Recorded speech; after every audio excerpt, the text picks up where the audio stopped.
মেজাজটা এমন গরম হয়ে যায়, থাকে গুলশান বনানীতে 10,15,00,000 টাকার বাংলো বাড়িতে ভাড়া অথবা কিনে সে বলছে যে তার বাৎসরিক ইনকাম 7 লাখ টাকা, চড়ে 10 কোটি টাকা দামের গাড়িতে। তো এই লোক 7 লাখ টাকা ইনকাম তার বছরে হয় কি করে? তো প্রথমেই চাপকানো উচিত, আচ্ছা মতো পিঠ লাল করে দেওয়া উচিত, যে পিটিয়ে যে তুমি যে বাড়িটাতে থাকো ওটার ভাড়াই তো মাসে 10 লাখ টাকা, তুমি টাকা পাবো কই? তুমি এই 7 লাখ টাকা ইনকাম আসলে কোত্থেকে? এই যে অনেকগুলো জিনিস আসে। আবার একজন লোক সরকারি একটা চাকরি করত, তো সরকারি একটা চাকরি করত কি ছিল, একজন টিওনো পর্যায়ের কর্মকর্তা ছিল।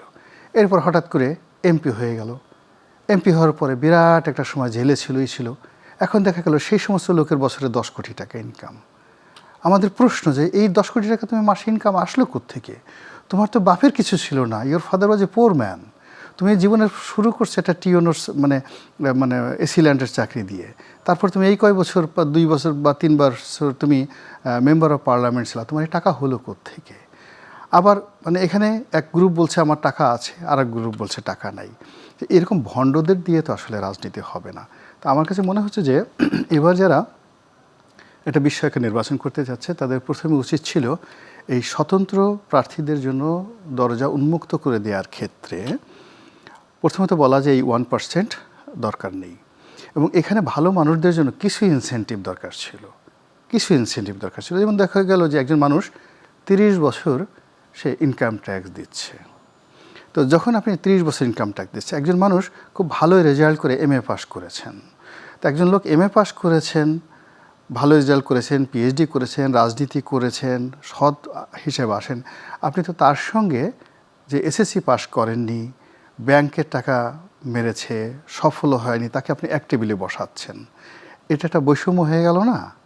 তো এখন এই যে বৈষম্য হয়ে গেল, ফলে আমি মনে করি যে আমাদের যে পার্লামেন্ট নির্বাচন, যারা জনগণকে রিপ্রেজেন্ট করবে, যাদের আইডেন্টিটিতে সারা দেশ পরিচিত হবে, দেশে এবং দেশের বাইরে, যারা রেড পাসপোর্ট পাবে, যারা মৃত্যু পর্যন্ত একজন MP মেম্বার অফ পার্লামেন্ট ধরে নেওয়া হয় যে তিনি মন্ত্রী এবং প্রধানমন্ত্রী এরা সমগোত্রীয়, সমপর্যায়ের।